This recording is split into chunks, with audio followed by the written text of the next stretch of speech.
بسم الله الرحمن الرحيم وبه نستعين الحمد لله رب العالمين والصلاة والسلام على سيد المرسلين وعلى آله وصحبه أجمعين ومن تبعهم بإحسان إلى يوم الدين. أعوذ بالله من الشيطان الرجيم. بسم الله الرحمن الرحيم. فمن كان منكم مريضا أو على سفر فعدة من أيام أخرى. محترم حاضرین، رمضان سے متعلق احکام و مسائل میں ہمارے سلسلہ گفتگو کا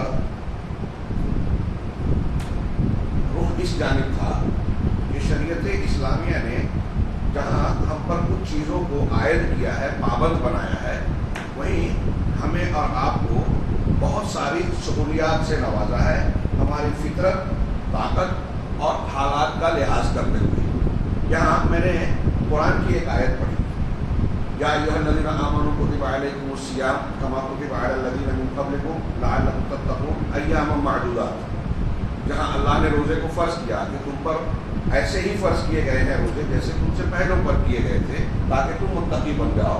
چند روز، ایاما معدودات. اس کے فوراً بعد اللہ تبارک و تعالیٰ نے یہاں استثناء کر کے ایک سہولت کا ذکر کیا. یہ آیت میں ہے فمن کان منکم مریضا. اب تم میں سے کوئی شخص اگر بیمار ہے، مریض ہے، او علی سفر یا سفر کی حالت میں ہے، فعدۃ من ایام اخر، تو اس کے لیے دوسرے دنوں میں گنتی پوری کی جائے گی یا وہ کر سکتا ہے.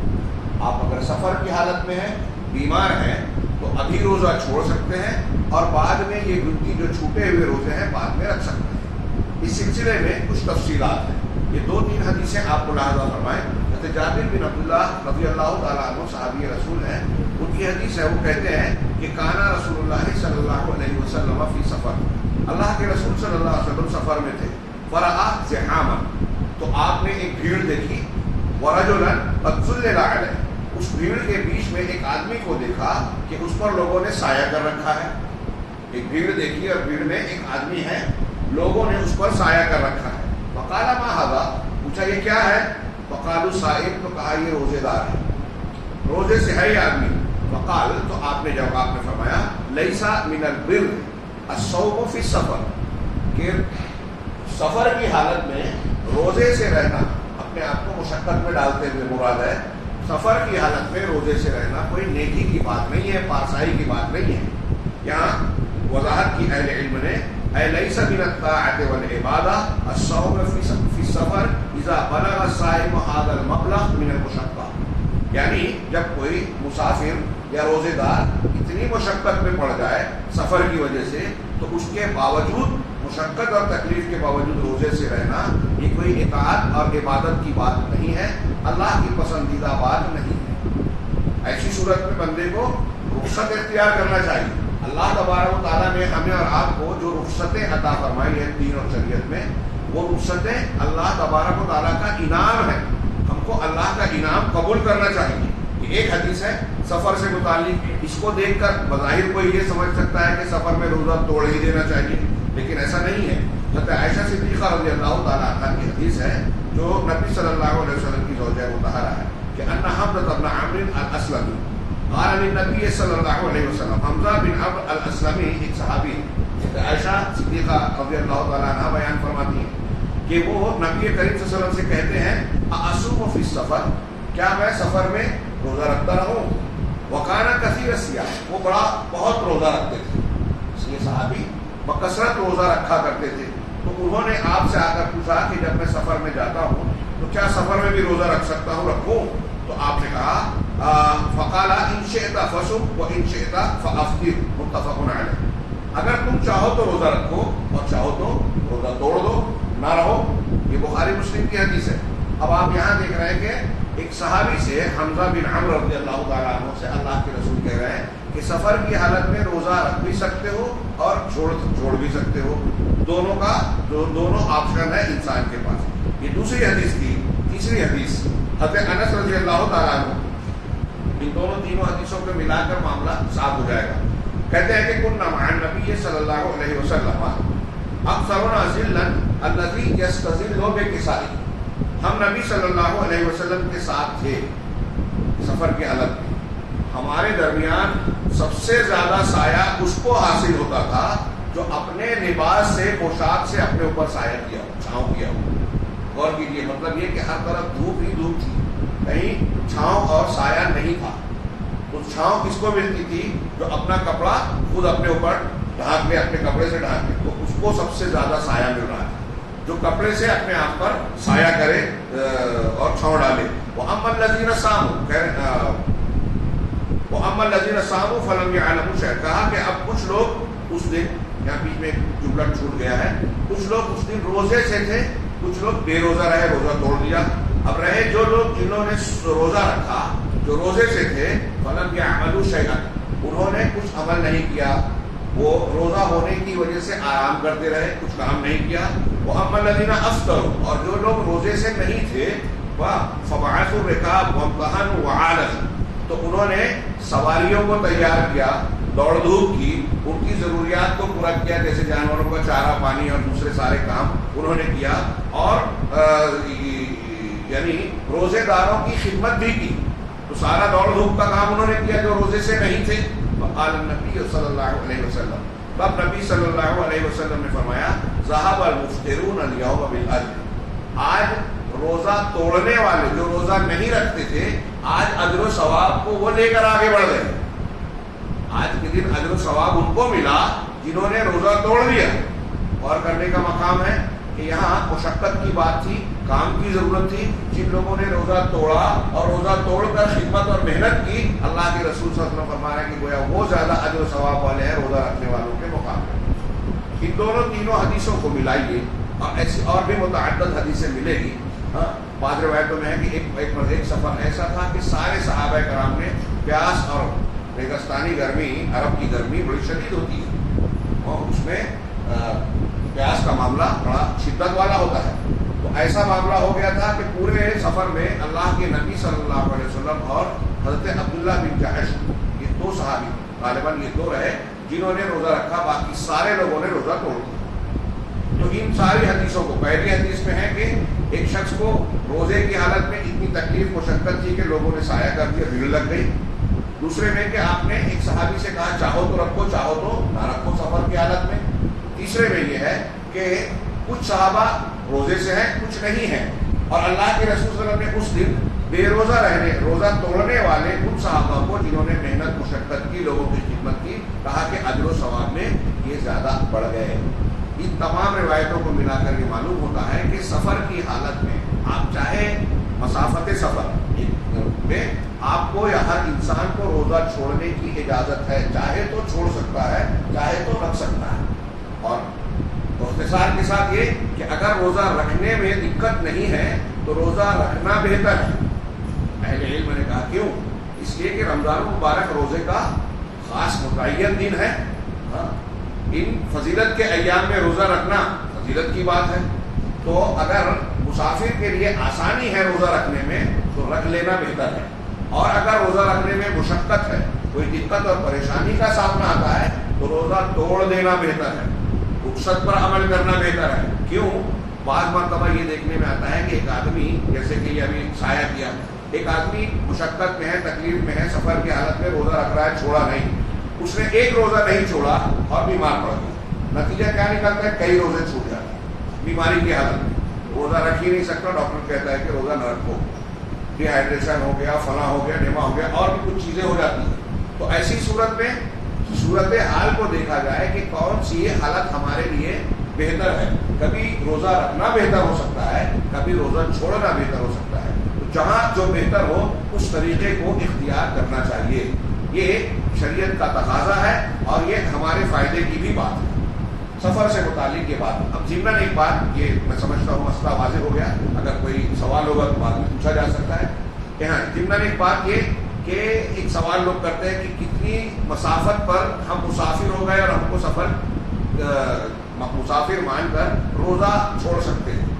تو واضح بات یہ ہے کہ جتنی مسافت پر آپ عصر کی نماز پڑھ سکتے ہیں اتنی مسافت پر آپ روزہ بھی رکھ سکتے ہیں. اب عصر کی مسافت کتنی ہے؟ ہمارے یہاں اقوال ہیں کہ 12 میل، 15 میل، 19 میل، بڑے اقوال ہیں. اور اللہ کے نبی صلی اللہ علیہ وسلم سے تعین اس سلسلے میں کوئی مسافت ثابت نہیں ہے. بعض صحابہ یہ کہتے ہیں کہ آپ مدینہ سے نکلے تو آپ نے قصر کیا، بعض نے کہا کہ 3 فرسخ پر آپ نے سفر کیا، فرسخ 1 فرسخ 4 میل کا ہوتا ہے، اب 3 فرسخ 12 میل کا ہو گیا، تو 3 فرسخ پر آپ نے قصر کی۔ کچھ لوگوں کا بیان یہ ہے۔ مرفوع روایت واضح طور پر یہاں تعین کے لیے موجود نہیں ہے۔ جن لوگوں نے یہ کہا کہ مدینہ سے نکل کر آپ نے قصر کی، تو وہ بتاتے ہیں کہ دراصل آپ کا سفر لمبا تھا۔ اچھی طرح سمجھے، بعض لوگ دھوکہ کھا جاتے ہیں۔ آپ کا سفر لمبا تھا، آپ کو عثمان جانا تھا، جو 100 میل یا 100 کلومیٹر، 100 میل بنے گا میرا خیال ہے، 100 میل کے فاصلے پہ تھا آپ کے مقام سے، تو آپ کو جانا تھا لمبے سفر پر۔ اب آپ مدینہ سے نکلے، مدینہ سے جیسے ہی نکلے نماز کا وقت ہو گیا۔ اب مدینہ سے نکل کر جب نماز کا وقت ہو گیا تو چونکہ آپ گھر سے نکل چکے تھے، اب چاہے 1 کلومیٹر کے فاصلے پر ہی کیوں نہ ہو، آپ لمبے سفر کی مسافت کے درمیان ہیں، مسافر ہے جو لمبا سفر طے ہونا ہے۔ اب مسافر جب ہو گئے اور نماز کا وقت آیا تو آپ قصر کر سکتے ہیں۔ جب مسافرت کا معاملہ ہو گیا تو آپ قصر کر سکتے ہیں۔ لہذا اہل علم کا وہ قول زیادہ مناسب معلوم ہوتا ہے۔ میں اپنی بات کہہ رہا ہوں، ہو سکتا ہے کسی کو اختلاف ہو، علماء کرام، علماء اہل حدیث میں بھی الگ الگ اقوال بولتے ہیں، تو زیادہ تر قابل اطمینان بات جو معلوم ہوتی ہے 42 یا 48 میل کی جو کہتے ہیں، آج کے زمانے کے حساب سے 70-72 کلومیٹر بنے گا، 72 کلومیٹر سمجھیے۔ اور اس سے امام بخاری رحمہ اللہ نے حضرت امام حسن بصری کا ایک قول نقل کیا اپنی تقویر میں کہ آپ اس مقام پر سفر قصر کر سکتے ہو، روزہ چھوڑ سکتے ہو، یا اپنے آپ کو مسافر کے احکامات آپ پر نافذ کر سکتے ہو جہاں تک آپ کو محسوس ہو کہ آپ مسافر ہو گئے، آپ اپنے آپ کو مسافر سمجھنے لگو۔ اب اگر کلومیٹر بتاتے ہیں نا 12 میل وغیرہ، بامبے جیسے شہر میں اور کچھ اور شہر ہو سکتے ہیں، بہت بڑے بڑے شہر، آپ دیکھیں کہ اس شہر کے اس کنارے سے اس کنارے تک اگر جائیں ایک ہی شہر میں تو اس سے زیادہ فاصلہ ہو جاتا ہے۔ تو کیا ایک آدمی اپنے آپ کو اس صورتحال میں مسافر محسوس کرتا ہے؟ میں سمجھتا ہوں کہ نہیں کرے گا، اور احوط یہی ہے کہ جب آپ اپنے آپ کو مسافر سمجھنے لگے، اتنے فاصلے پر چلے گئے، تب آپ نماز میں قصر کر سکتے ہیں، نماز کو ملا سکتے ہیں، جمع بین الصلاتین، 2 نماز کو ملا کر پڑھنا۔ ہاں، اور یہ قصر کس میں ہوگی؟ 4 رکعت والی میں، ظہر، عصر، عشاء۔ مغرب میں نہیں ہو سکتی اور فجر میں نہیں ہو سکتی، ان 3 نمازوں میں قصر ہوگی، اور ملا کر پڑھنا ہے جو 2 نمازیں اکٹھا، تو ظہر اور عصر ایک ساتھ پڑھ سکتے ہیں 2 رکعت، اور مغرب کے ساتھ عشاء ملا سکتے ہیں، مغرب 3 اور 2 رکعت عشاء، اور پھر وتر۔ یہ اللہ تبارک و تعالیٰ نے مسافر کو چھوٹ دی ہے نماز میں، ایسے ہی یہ چھوٹ دی ہے روزے میں۔ اور کتنے دنوں تک؟ ایک دوسرا سوال کہ مسافر ہونے کی حالت میں، اب جیسے میں یہاں آپ لوگوں کے درمیان آیا ہوں، تقریباً پورا رمضان تک قیام کریں، تو کیا میں مالیگاؤں سے یہاں آیا ہوں لمبا سفر، کیا میں مسافر ہوں؟ پوچھ رہا ہوں آپ لوگوں سے، نہیں۔ کیوں؟ اس لیے کہ یہاں میرا قیام لمبا ہے۔ لمبا قیام اگر آپ کہیں کرنا چاہ رہے ہیں تو آپ کتنا بھی لمبا سفر کر کے گئے ہو، آپ یہاں سے حج کرنے کے لیے مکہ مدینہ گئے ہو، اب مکہ میں آپ کا لمبا قیام ہے، تو آپ یہ کہیں کہ اتنا لمبا فاصلہ طے کر کے آیا ہوں، مسافر ہوں، قصر کروں گا؟ نہیں۔ تو کتنے دن تک آپ مسافر مانے جائیں گے؟ کتنے دن کے قیام کے ساتھ آپ کو مسافرت کا حکم لگایا جائے گا؟ یہ ایک سوال ہے۔ تو ہمارے یہاں 19 دن کا، 15 دن کا بھی قول ہے، 18 دن، 19 دن، 15 دن۔ وہ کیوں؟